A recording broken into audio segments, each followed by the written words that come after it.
안녕하세요. 대단히 반갑습니다. 수필 읽어주는 남자 자한형 이종수입니다. 이번 시간은 637번째 시간으로 서용2라는 글을 읽어드리도록 하겠습니다. 서용2. 막고굴 벽화를 그대로 재현한 작품과 단순한 모사를 넘어 새로운 벽화로 재해석한 작품 40점이 전시됐다. 특히 그의 작품은 20년 이상 모사에만 얽매여온 중국 연구원들에게도 새로운 창작의 계기를 마련해 줬다는 점에서 또 다른 의미가 있었다. 뚝심으로 밀어붙인 인생. 중국 유학 1세대인 그는 미술학도로서는 두 번째 중국 유학생이다. 첫 번째 유학생은 그의 부인으로 현재 중국 중앙미술학원에서 서양벽화 석사과정을 밟고 있다. 그가 유학을 떠나던 1992년 한중 수교가 이루어진 해로 유학을 위한 절차가 꽤나 복잡했다고 한다. 중국이 적성국가로 분류된 탓에 외무부 교육부는 물론 국가안전기획부 현 국가정보원까지 찾아가 허가를 받아야 합법적인 유학생이 될 수 있었다. 그는 윤봉길 의사 기념관 건립 시 벽화 작업에 보조로 참여했던 숨은 공적까지 총동원해 중앙미술학원 유학허가서를 받아냈다. 맨손으로 중국 유학을 떠난 일이나 외국인으로 유일하게 둔학연구소에서 연구한 것만 봐도 뚝심만큼은 누구에게도 뒤지지 않아 보인다. 중국에서 가진 두 번째 전시회만 봐도 그렇다. 그는 단돈 10만원으로 전시회를 밀어붙인 용감한 화가였다. 무조건 화랑에 찾아가서 10만원을 계약금으로 주고 전시관이 비어있는 날로 전시 날짜를 잡았어요.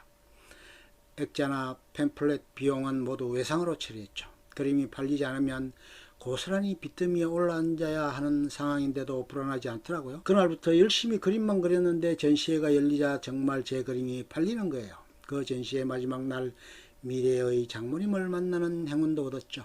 당시 그 장모는 초대 중국 참사관으로 부임한 장인을 따라 중국에 머물고 있었다.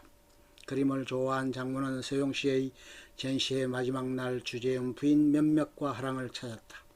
그의 그림을 사려는 장모에게 왜 내 그림을 사려 하냐고 묻자 딸이 시집갈 때 주려고 한다고 답했다. 훗날 처음으로 처가에 갔을 때 거실에 걸린 자신의 그림을 보고 그는 저건 내 건데 라고 빙그레 웃었다고 한다. 전시회를 계기로 그와 친분을 나누던 장모는 장인이 임기를 마치고 한국으로 돌아갈 때 그와 같은 학교에 다니던 딸을 보살펴 달라고 각별히 부탁했다. 처가 어른들이나 그 역시 당시엔 자신보다 10살이나 어린 아내와 결혼하리라고는 상상도 못했다고 한다. 막상 아내와 결혼 얘기가 나오니 처가에서 대접이 달라졌어요. 나이차가 10살이나 나고 미래가 불투명한 그림쟁이인데다 키도 작고 못생겼으니 어디 하나 마음에 드는 구석이 없었을 거예요. 그때 장인어른께서 마지막으로 내민 카드는 나는 국가 공무원이기 때문에 나라가 허락하지 않는 결혼은 시킬 수 없다는 거였어요. 저와 아내는 동성동본이었거든요. 다행히 동성동본 혼인금지가 폐지되면서 그는 국가가 허락하는 결혼을 할 수 있게 됐다. 하늘이 맺어준 인연이라 할 수밖에 없었다. 결국 처가에서도 결혼을 허락했다. 실크로드의 꽃 경주 석굴암. 그는 올여름 완전히 귀국 동덕여대에 출강하고 있다.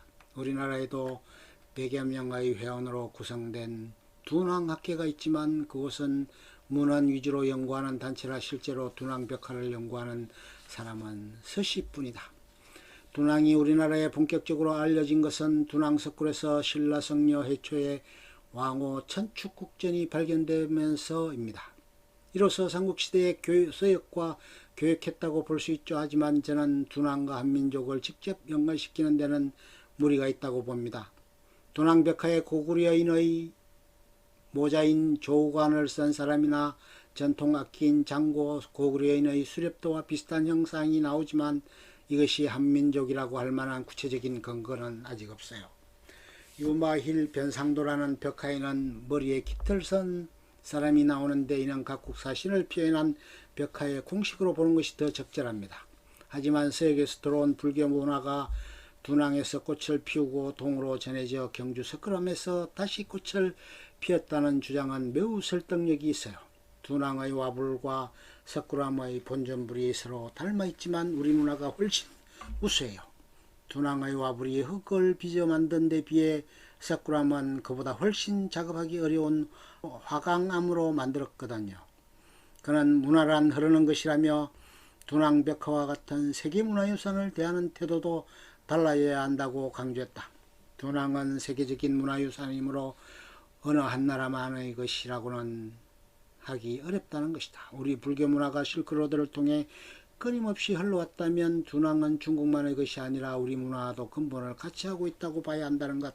문화를 보다 열린 자세로 바라볼 필요가 있다는 뜻이다. 얼마 전까지만 해도 둔왕 막고굴에는 외국인이 거주할 수도 석굴에 자유로이 드나들 수도 없었어요.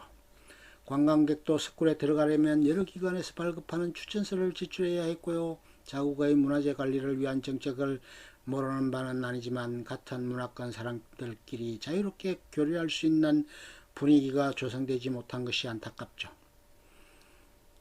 고구려 벽화 연구하고파. 그는 둔왕 벽화 연구의 출발을 뿌리찾기에서 찾는다. 한국 문화의 뿌리가 불교 문화에 있다면 불교 문화의 뿌리는 둔왕에 있기에 둔왕에서 우리의 뿌리를 유추할 수 있다는 것이다. 즉 한국에는 없는 조상의 특징들이 둔왕에는 있을 수도 있다는 것이다. 이것을 제대로 연구할 수만 있다면 문화의 공백을 얼마든지 메울 수 있다. 문화 연구에 관한 한 그가 가장 부러워하는 나라가 일본이다. 일본은 둔왕뿐 아니라 세계 각지의 문화유산에 대해 관심을 갖고 매년 아사히 신문에서 3, 4명을 선발해 둔왕의 연수를 보내요. 둔왕을 찾는 관광객 중엔 일본인이 가장 많아요. 그들이 둔왕에 관심을 보이는 것은 실크로드의 끝이 일본이라고 믿기 때문이죠. 자국 문화의 연은을 찾으려는 노력이에요.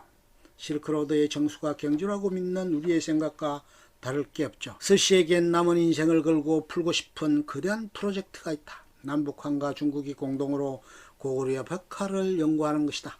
이렇게 모여 벽화의 재료와 기법을 분석하는 연구는 생각만 해도 흥분된다고 한다. 벽화를 가진 민족은 역사가 있는 민족이에요. 벽화에는 당대 사람들의 생활을 반영하는 복식, 민속, 건축 등이 모두 들어있거든요.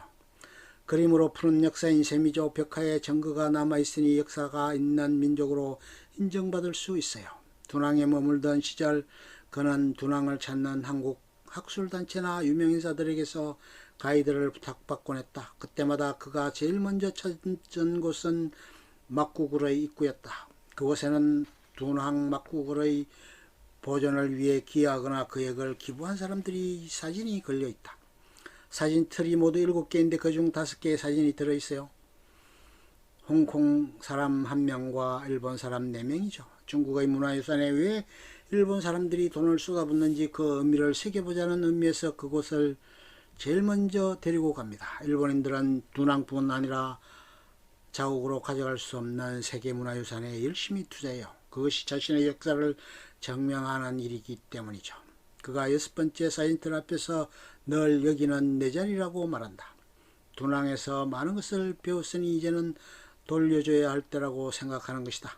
그는 오늘도 낡은 스쿠터에 몸을 싣고 둔왕 동굴로 달려가는 꿈을 꾼다. 끝. 좋으면 좋아요, 구독, 알림 설정 눌러주세요. 감사합니다.